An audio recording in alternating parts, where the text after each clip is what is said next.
नमस्कार साथियों, स्वागत है आपका द प्रदीप आईएएस एकेडमी के यूट्यूब सेशन में। आज हम चर्चा करने वाले हैं करंट अफेयर पार्ट 2 की चर्चा करने वाले हैं, जिसमें हम डिस्कस कर रहे हैं 1 से लेकर 5 मई के उन सभी करंट अफेयर की जो विभिन्न प्रकार के इंग्लिश न्यूज़पेपर में हमें देखने को मिलते हैं। ये सारे करंट अफेयर आपको इम्पॉर्टेंट होंगे यूपीएससी के लिए, ईपीएफओ के लिए, आईएएस के लिए, एमपीपीएससी के लिए और जितने भी आप कंपटीशन एग्ज़ाम की तैयारी कर रहे हैं उन सभी एग्ज़ामों में ये करंट अफेयर आपके लिए बहुत ज़्यादा महत्वपूर्ण हो सकते हैं, जिनसे संभावित प्रश्न जो बनेंगे वो उनको आज हम डिस्कस करते हैं। चलिए बढ़ते हैं हम हमारे सबसे पहले क्वेश्चन की ओर, जो कि 1 से 5 मई के बीच में आए हुए करंट अफेयर के बीच में हमें देखने को मिलता है। चलिए शुरुआत करते हैं आज के हमारे सबसे पहले सवाल से। सवाल है, एक राष्ट्र एक राशन कार्ड योजना के संदर्भ में निम्न कथनों पर विचार करें।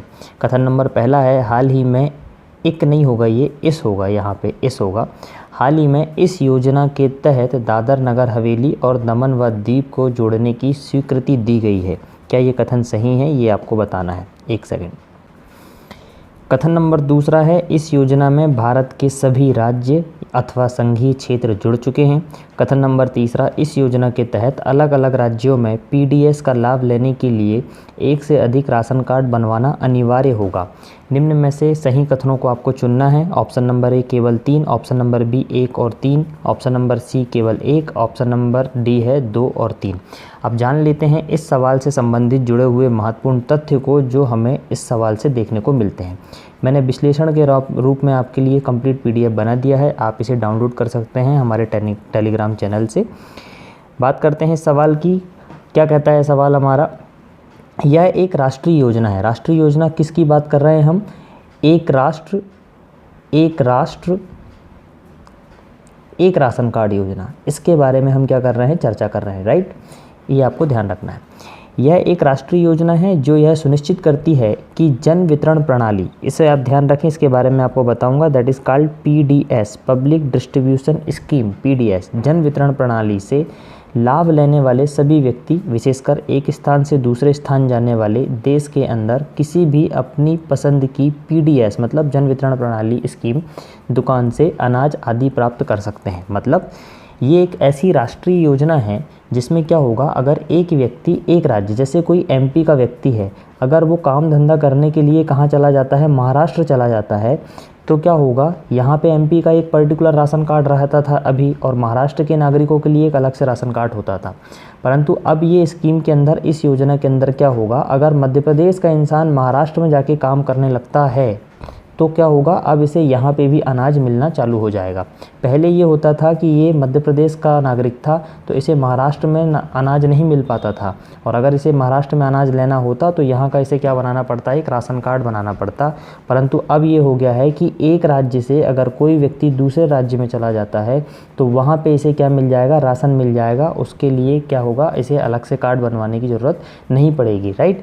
दूसरा कथन देखते हैं। दूसरा विश्लेषण का कथन है कि केंद्रीय उपभोक्ता मामले, खाद्य और सार्वजनिक वितरण मंत्रालय ने एक राष्ट्र एक राशन कार्ड योजना के तहत राष्ट्रीय क्लस्टर के साथ 5 राज्यों और संघ शासित क्षेत्रों, जिसमें से यूपी, बिहार, पंजाब, हिमाचल प्रदेश और दादर एंड नगर हवेली तथा दमन दीव को जोड़ने की स्वीकृति दी है।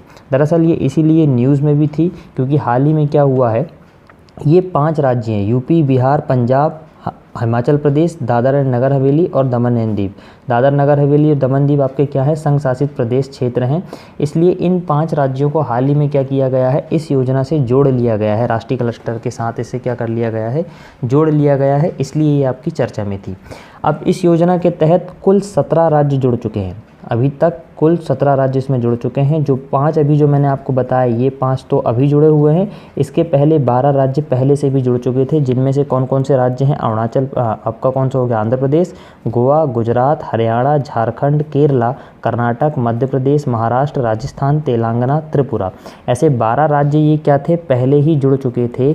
इसलिए तो ये पहले 12 थे, परंतु जैसे ही इसमें 5 जोड़ दिया जाता है तो ऐसे टोटल 17 राज्य प्लस संघ शासित प्रदेश इस स्कीम के तहत जुड़ चुके हैं। इसको आपको क्या करना है, ध्यान में रखना है।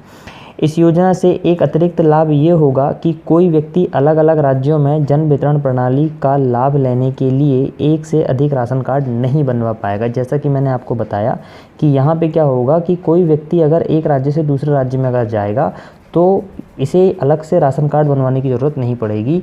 ये इस राज्य की किसी भी पीडीएस दुकान में जाके पब्लिक डिस्ट्रीब्यूशन जो प्रणाली होती है, स्कीम होती है, यहाँ पे जो अनाज वितरण होता है वहाँ पे जाएगा ये, और वहाँ पे जाने के बाद क्या करेगा, वहाँ से राशन ले सकता है, और वहाँ पे इसे कोई भी नहीं कहेगा कि आपका राशन कार्ड बताइए। एक ही राशन कार्ड जो कि पूरे ऑल इंडिया में वैलिड होगा, किसी भी राज्य में जाके आप वहाँ से अनाज ले सकते हैं।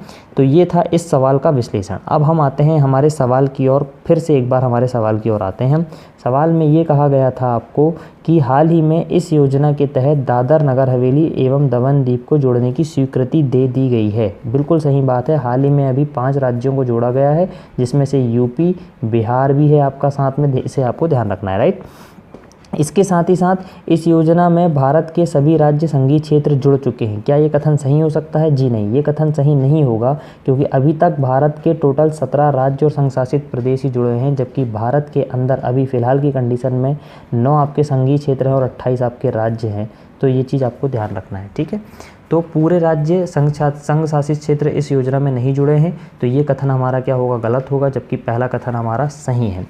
इसके अलावा इस योजना के तहत अलग अलग राज्यों में पीडीएस का लाभ लेने के लिए एक से अधिक राशन कार्ड बनवाना अनिवार्य होगा। क्या ये कथन सही है? नहीं, ये कथन भी हमारा क्या होगा, गलत होगा, क्योंकि एक राज्य से दूसरे राज्य में जब हम राशन लेंगे तो वहाँ पे कार्ड बनाने की हमें ज़रूरत नहीं पड़ेगी। इस हिसाब से हमारा जो सही आंसर होगा वो क्या होगा, कथन नंबर 1, केवल कथन नंबर 1 ही हमारा क्या होगा, सही आंसर होगा।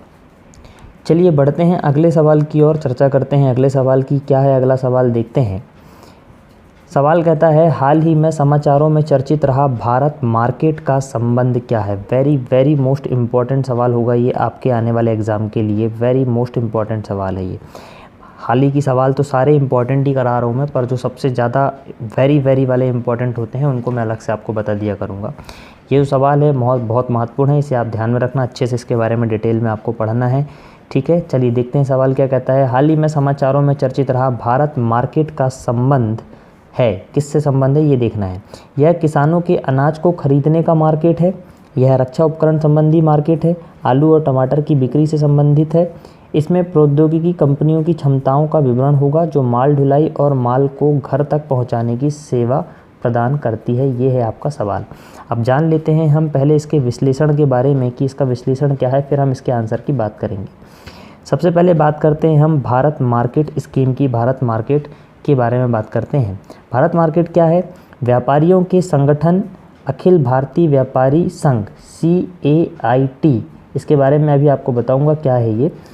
इसने क्या किया है, हाल ही में CAIT ने हाल ही में यह सूचना दी है कि वह शीघ्र ही national e-commerce market plus Bharat market का अनावरण सभी खुदरा व्यापारियों के लिए करने जा रहा है। ये आपको ध्यान रखना है, किसके लिए करने जा रहा है, ये सभी खुदरा व्यापारियों के लिए करने जा रहा है। खुदरा व्यापारियों का मतलब ऐसे व्यापारी जो क्या करते हैं, घर पहुंच के भी सेवाएं आपको दे सकते हैं, उनको खुदरा व्यापारी भी कहते हैं, राइट। तो ये ऐसी है इसकी बात है। इसके अलावा भारत मार्केट में विभिन्न ऐसी प्रौद्योगिकी कंपनियों की क्षमताओं का विवरण होगा जो माल ढुलाई और माल को घर तक पहुंचाने की सेवा प्रदान करती है। मतलब कहने का मतलब होम डिलीवरी देने वाली जो कंपनियां होंगी उनके बारे में पूरा विवरण होगा किसमें, भारत मार्केट प्लस में। जैसे कि आपकी एक अमेजन कंपनी होती है, एक आपकी कौन सी होती है, फ्लिपकार्ट कंपनी होती है। ये कंपनी क्या करती हैं, ई-कॉमर्स कंपनियां हैं, मतलब आप इनसे शॉपिंग करते हैं, इनसे आप क्या करते हैं, शॉपिंग करते हैं, और ये आपको घर बैठे आपको सामान ला के देती हैं। ऐसे ही ये तो हमारी विदेशी कंपनी हो गई, कोई भारतीय कंपनी नहीं है। तो भारत में भी क्या किया गया है, ई-कॉमर्स को बढ़ाने के लिए भारत मार्केट का अनावरण किया गया है, ताकि इस जैसा मार्केट हम भारत की स्वदेशी कंपनियों में बना सकें, राइट। अगला कथन देखते हैं, इस ई वाणिज्य पोर्टल में खुदरा व्यापारियों की राष्ट्रीय प्रतिभागिता होगी। जी बिल्कुल सही, मैं आपको बता चुका हूँ कि इस पोर्टल में क्या होगा, खुदरा व्यापारियों की सबसे ज़्यादा क्या होगी, यहाँ पे आवश्यकता होगी। खुदरा व्यापारियों को यहाँ पे क्या किया गया है, मेंशन किया गया है। इसके अलावा इसे व्यापारी ही संचालित करेंगे और वे ही इसे अंशधारक होंगे, इसलिए 95% खुदरा व्यापारी को इससे जोड़ने का लक्ष्य रखा गया है। मतलब लगभग 95%, मतलब एक प्रकार से कह दिया जाए कि अगर 100% तो हो नहीं सकता, फिर भी हम क्या करेंगे, जितने भी खुदरा व्यापारी हैं उनके लगभग 95% को भारत मार्केट से जोड़ने के लिए पहल की जा रही है। तो ये है भारत मार्केट से संबंधित कुछ तथ्य। अब देख लेते हैं हम हमारे सवाल की ओर। सवाल क्या कहता है, आंसर हमें निकालना आसानी से आ जाएगा अब इसके बारे में जानने के बाद।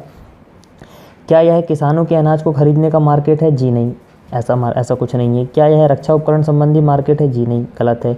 आलू और टमाटर की बिक्री से संबंधित है? जी नहीं, बिल्कुल गलत है। इसमें प्रौद्योगिकी कंपनियों की क्षमताओं का विवरण होगा जो माल ढुलाई और माल को घर तक सेवा प्रदान करेंगी? जी हाँ, बिल्कुल सही है। इस सवाल का जो सही कथन होगा वो होगा ऑप्शन नंबर डी। इसमें क्या होगा, कुछ ऐसी कंपनियां होंगी, ई कॉमर्स कंपनियां, जिनके बारे में पूरी डिटेल होगी। अब कुछ जानकारी और अलग से मैं आपके साथ साझा करना चाहूँगा। भारत मार्केट एक्चुअल में है क्या, आप इसको थोड़ा सा और ऐसे भी समझ लीजिए। जैसे कोई यहाँ पे क्या है, कोई कंपनी है, राइट, इसी ये कोई कंपनी है। कंपनी यहाँ पे क्या कर रही है, मैन्युफैक्चरिंग कर रही है। यहाँ पे क्या कर रही है कंपनी, मैन्युफैक्चरिंग कर रही है। अब दो तरीके होते हैं कंपनी के, या तो क्या होगी कंपनी मैन्युफैक्चरिंग करने के बाद इस प्रोडक्ट को मार्केट में लेके आएगी, मार्केट में लेके आने के बाद ये क्या होगी, रिटेलर के पास जाएगी, दुकानदारों के पास जाएगी, उसके बाद फिर ये क्या होगी, कस्टमर के पास जाएगी, कंज्यूमर के पास जाएगी, राइट। अब यहाँ पे क्या हो रहा है, भारत मार्केट के अंदर क्या हो रहा है, ये जो कंपनी जो मैन्युफैक्चरिंग यहाँ पे कर रही है, ये डायरेक्ट कंज्यूमर के पास डायरेक्ट सेलिंग करेगी। मतलब जैसे आप अमेज़न कंपनी में आप ऑर्डर करते हैं तो अमेज़न क्या करती है, जो कंपनी का प्रोडक्ट होता है उससे डायरेक्ट उठा के आपके पास ला के दे देती है। ऐसा नहीं होता है कि वो किसी गुप्ता जी की या शर्मा जी की दुकान में पहले जाएगा फिर वहाँ से आप उसको दोबारा से ख़रीदने जाओगे, ऐसा नहीं होता है, राइट। तो ऐसे ही भारत मार्केट के अंदर होगा डायरेक्ट सेलिंग का काम। बस इसमें ये होगा कि भारत के जितने भी खुदरा व्यापारी होंगे वो इसमें शामिल होंगे। होम डिलीवरी वाला काम इसमें देखने को आपको मिलेगा, ये भी आप ध्यान रखें। भारत मार्केट में होम डिलीवरी का भी काम होगा, ठीक है। मैं जैसा ही कि अमेजन और फ्लिपकार्ट में होता है वैसा ही आपको होम डिलीवरी का काम यहाँ देखने को मिलेगा। अब एक चर्चा हम यहाँ पे ये कर लेते हैं कि जैसा अभी मैंने आपको बताया कि यहाँ एक टर्म आपको देखने को मिलती है, ये CAIT। CAIT क्या है, इसके बारे में थोड़ा सा आप जान लीजिए। CAIT क्या है, कभी कभी ऐसी चीज़ें आपको एग्जाम में देखने को मिलेगी तो आप इसके बारे में भी थोड़ा सा जान लीजिए। इसका फुल फॉर्म क्या है, the confederation of all India traders. इसे मैं लिख देता हूँ, द कॉन्फेडरेशन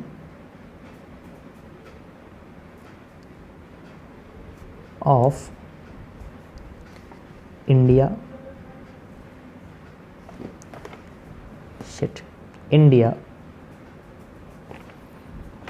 ट्रेडर्स, ये इसका फुल फॉर्म है। दरअसल ये क्या है, व्यापार से संबंधित कुछ नियम कानून बनाने का काम करती है। ये एक प्रकार की ऐसी संस्था है, इसे आप इसका ध्यान रखें, ठीक है। ये था आपका CAIT के बारे में। चलिए बढ़ते हैं हम अगले सवाल की ओर। अगला सवाल क्या कहता है देख लेते हैं। सवाल नंबर 3। सवाल नंबर 3 कहता है, स्पेशल 301 रिपोर्ट के संदर्भ में निम्न कथनों पर विचार करें। यह 1974 के व्यापार अधिनियम की धारा 301 के अनुसार प्रकाशित किया जाता है, कथन नंबर 1 है। कथन नंबर 2 कहता है, इसे संयुक्त राज्य अमेरिका प्रतिनिधि USTR द्वारा जारी किया जाता है।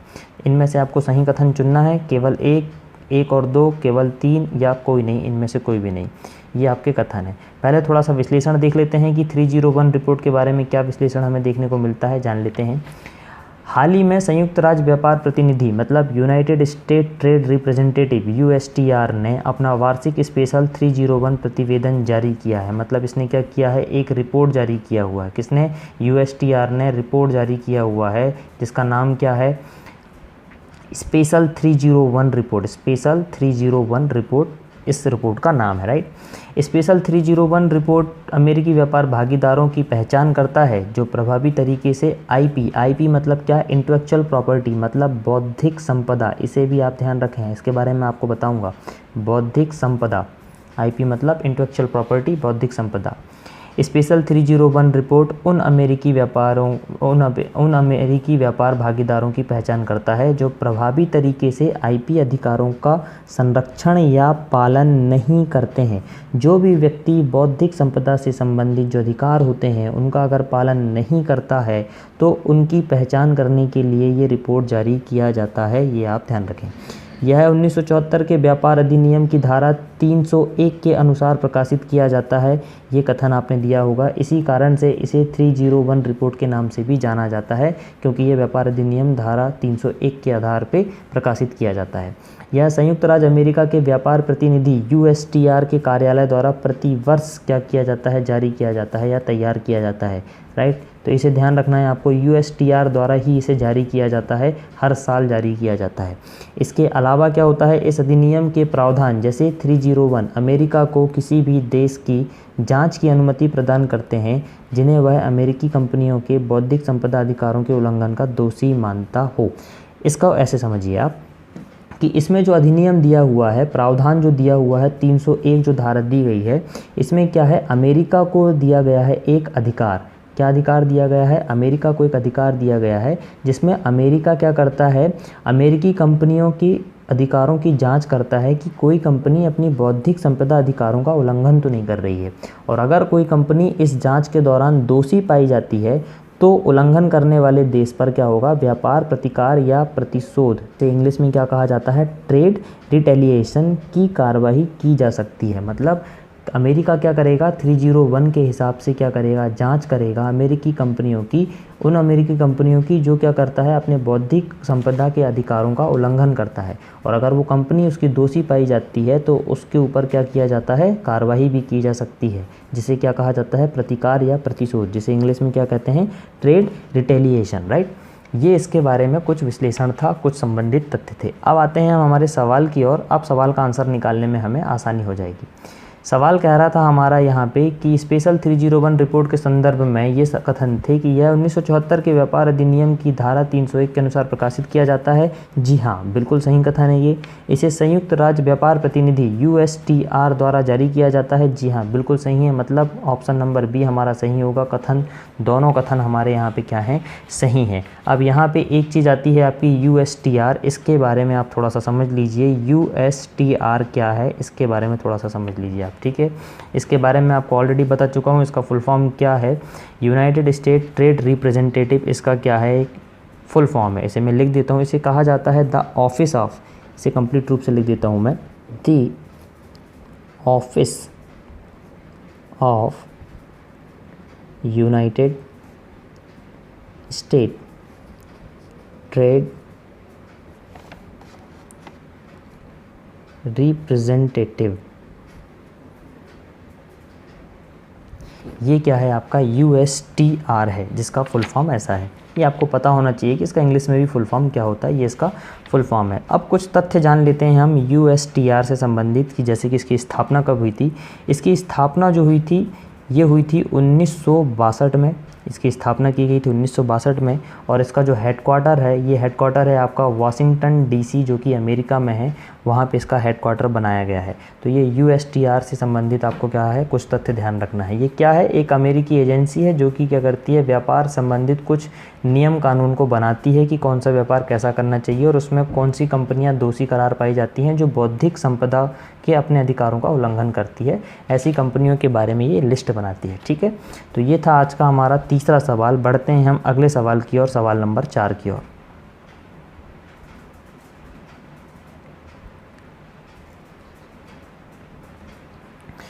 सवाल नंबर 4 बौद्धिक संपदा से ही लेके है। बौद्धिक संपदा अधिकार के संदर्भ में निम्न कथनों पर क्या करना है, आपको विचार करना है। अगला सवाल जो है, ये सवाल पिछले सवाल से थोड़ा संबंधित है, क्योंकि वहाँ बौद्धिक संपदा का जिक्र आ रहा था, इसलिए ये सवाल मैंने जानबूझ के आपको डाला है, ताकि आपको बौद्धिक संपदा के बारे में भी पता हो कि बौद्धिक संपदा क्या है।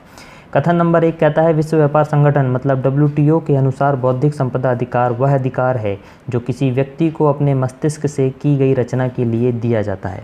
कथन नंबर 2, बौद्धिक संपदा अधिकार एक ऐसी प्रेरणा है जो व्यक्ति को कुछ नया करने के लिए प्रोत्साहित करती है। कथन नंबर 3, कॉपीराइट, ट्रेडमार्क, पेटेंट इसके प्रकारों में से एक है। निम्न कथनों में से आपको सही चुनना है। इनमें से आपका कथन है केवल 3, 1 और 2, 2 और 3 या उपरोक्त सभी। क्या ये सभी कथन सही हैं या केवल 1 है या 3 है या 2 या 3 है, ये आपको बताना है। सबसे पहले बढ़ते हैं हम इसके विश्लेषण की ओर, कि इसका विश्लेषण क्या कहता है उसे जान लेते हैं। विश्व व्यापार संगठन WTO के अनुसार बौद्धिक संपदा अधिकार वह अधिकार है जो किसी व्यक्ति को अपने मस्तिष्क से की गई रचना के लिए दिया जाता है। मतलब बौद्धिक संपदा अधिकार क्या है, WTO ने बौद्धिक संपदा के बारे में बताया है कि बौद्धिक संपदा अधिकार क्या है, एक ऐसा अधिकार है जो कोई व्यक्ति अपने दिमाग से, अपने मस्तिष्क से कोई इनोवेशन करता है, कोई रचना करता है, उसके लिए उसे बौद्धिक संपदा का अधिकार दिया जाता है। इसके रचयिता को उसकी रचना के उपयोग का एकमात्र अधिकार होता है, वो भी कुछ निश्चित अवधि के लिए। मतलब कुछ निश्चित अवधि के लिए, जैसे कि मैंने कोई एक नई चीज़ बनाई, कोई एक इनोवेशन किया, कोई इन्वेंशन किया मैंने, ठीक है, उसका यूज़ मुझे पता है, तो मैं क्या करूँगा, इसका यूज़ पेटेंट करा लूँगा। मतलब ये बौद्धिक संपदा अधिकार के अंदर आ जाएगा, क्योंकि इससे पहले ये प्रोडक्ट किसी ने बनाया नहीं था। तो इसका यूज़ अब कौन करेगा, सिर्फ मैं ही करूँगा। अगर लीगली रूप से मैं कर रहा हूँ तो सिर्फ इसका यूज़ मैं ही करूँगा। और अगर कोई व्यक्ति इसका यूज़ करना चाहता है या इसका कॉपी करना चाहता है तो उसको पहले मुझसे क्या लेना पड़ेगा, परमिशन लेना पड़ेगा। अगर वो बगैर परमिशन के कोई चीज़ बनाता है तो उसके ऊपर मैं क्या कर सकता हूँ, क्लेम कर सकता हूँ, केस कर सकता हूँ, ठीक है। तो यही बौद्धिक संपदा अधिकार होता है। जैसे कॉपीराइट होता है ना, उसी को आप समझ सकते हैं, ठीक है ना। अगला कथन कहता है कि बौद्धिक संपदा अधिकार एक ऐसी प्रेरणा है जो व्यक्ति को कुछ नया करने के लिए प्रोत्साहित करती है। बिल्कुल सही। बौद्धिक संपदा है क्या, एक प्रकार का मन की सोच है जो कि हमें कुछ ना कुछ नया करने के लिए उत्साहित करती है, प्रेरित करती है, कुछ ना कुछ नया बनाने के लिए उत्साहित करती है। जैसे पहले हम लाइव वीडियो ब्लैक बोर्ड में बनाते, आप वाइट बोर्ड में बनाते थे, अब हमने क्या किया, डिजिटल क्लासेस चालू कर दी करंट अफेयर के लिए। तो ये कुछ ना कुछ नया करने के लिए हमें कहता है। अब ये नहीं कहेंगे आप कि ये बौद्धिक संपदा अधिकार है मेरा, इससे पहले भी बहुत सारे लोगों ने डिजिटल क्लासेस पढ़ाए हैं, हम वैसा ही कुछ करने जा रहे हैं। तो कुछ ना कुछ दिमाग में नया आता है, कुछ ना कुछ नई सोच आती है, कुछ करने का अगर हमारा मन होता है तो उसे ही हम क्या कहते हैं, एक प्रकार का बौद्धिक संपदा अधिकार है वो हमारा, कि हम कुछ नया सोच के कुछ नया बना सकते हैं। यही तो बौद्धिक संपदा है, राइट। बौद्धिक संपदा अधिकार IPR, मतलब इसे क्या कहा जाता है, इंटेलेक्चुअल प्रॉपर्टी अधिकार को तो हम आपको वो तो पता ही होगा कि ये राइट्स कहलाते हैं। बौद्धिक संपदा अधिकार कई प्रकार के होते हैं, जिसमें से कॉपीराइट भी होता है बौद्धिक संपदा के अंदर, ट्रेडमार्क, पेटेंट, औद्योगिक डिज़ाइन जिसे इंग्लिश में ट्रेड डिज़ाइन कहते हैं, ट्रेड सीक्रेट्स हो गए, भौगोलिक संकेतक हो गए। ये कुछ IPR के क्या हैं, आपके कुछ उदाहरण हैं। बढ़ते हैं हम हमारे सवाल की ओर कि सवाल ने क्या पूछा था और उसका जवाब क्या होगा। हमने विश्लेषण देखा, अब निकालेंगे हम इसका सही जवाब। सही जवाब है कथन नंबर पहला पढ़ते हैं सबसे पहले। विश्व व्यापार संगठन WTO के अनुसार बौद्धिक संपदा अधिकार वह अधिकार है जो किसी व्यक्ति को अपने मस्तिष्क से की गई रचना के लिए दिया जाता है। बिल्कुल सही बात है, ये कथन WTO ने सेम टू सेम ऐसे ही कहा था। बौद्धिक संपदा अधिकार एक ऐसी प्रेरणा है जो व्यक्ति को कुछ नया करने के लिए प्रोत्साहित करती है। जी हाँ, बिल्कुल सही बात है। कॉपीराइट, ट्रेडमार्क, पेटेंट इसके प्रकारों में से एक है। जी हाँ, बिल्कुल, कॉपीराइट, ट्रेडमार्क, पेटेंट भी इसके प्रकारों में से एक है। इसके अलावा भी आपने देखा कि इंडस्ट्रियल डिज़ाइन इसमें आती है आपकी, एक आपका क्या होता है, ट्रेड सीक्रेट्स आते हैं आपके, राइट। ऐसे कुछ और भी इसके निम्नलिखित प्रकारों में से हैं। तो कॉपीराइट, ट्रेडमार्क, पेटेंट ये भी क्या है, आपके बौद्धिक संपदा अधिकार के प्रकार हैं। तो इस हिसाब से हमारा जो सही आंसर होगा वो उपरोक्त सभी कथन, मतलब जितने कथन दिए गए हैं ये सारे कथन सही होंगे। ऑप्शन नंबर डी हमारा सही जवाब होगा। बढ़ते हैं हम अगले सवाल की ओर। अगला सवाल क्या कहता है, इस पूरे लेक्चर की PDF आप टेलीग्राम चैनल से भी डाउनलोड कर सकते हैं, जहाँ पे आपको विश्लेषण के पूरे स्लाइड्स आपको मिल जाएंगे, ठीक है। अगला सवाल कर देखते हैं क्या कहता है। भारत के स्थायी मिशन के संदर्भ में निम्न कथनों पर विचार करें। स्थायी मिशन के संदर्भ में आपको बताना है। हाल ही में भारत ने TS त्रिमूर्ति को संयुक्त राष्ट्र में अपना स्थायी प्रतिनिधि नियुक्त किया है, कथन नंबर 1।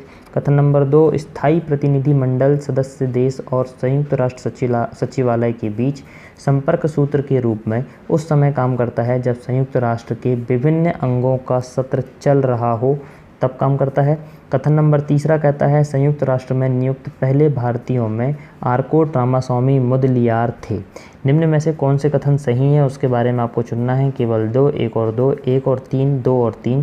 पहले बढ़ते हैं हम इसके विश्लेषण की ओर, फिर देखेंगे सवाल की ओर, ठीक है।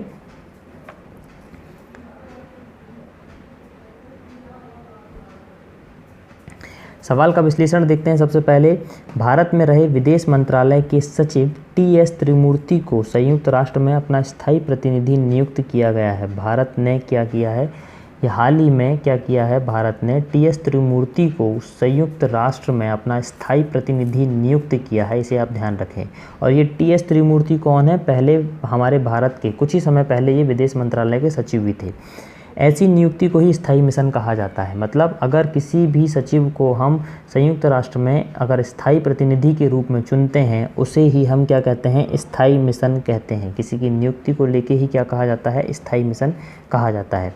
वियना संधि की धारा 1.7 के अनुसार, एक और उसका क्लॉज 7 है, उसके अनुसार संयुक्त राष्ट्र का प्रत्येक सदस्य देश वहां अपने प्रतिनिधि प्रतिनियुक्त करता है। मतलब इसमें बहुत सारे देश हैं, वियना संधि की जो धारा 1 है उसका क्लॉज 7 है, उसमें ये कहा गया है कि जितने भी देश होंगे संयुक्त राष्ट्र के अंदर वो अपने देश का एक प्रतिनिधि को क्या करेंगे, यहाँ पे नियुक्त करेंगे।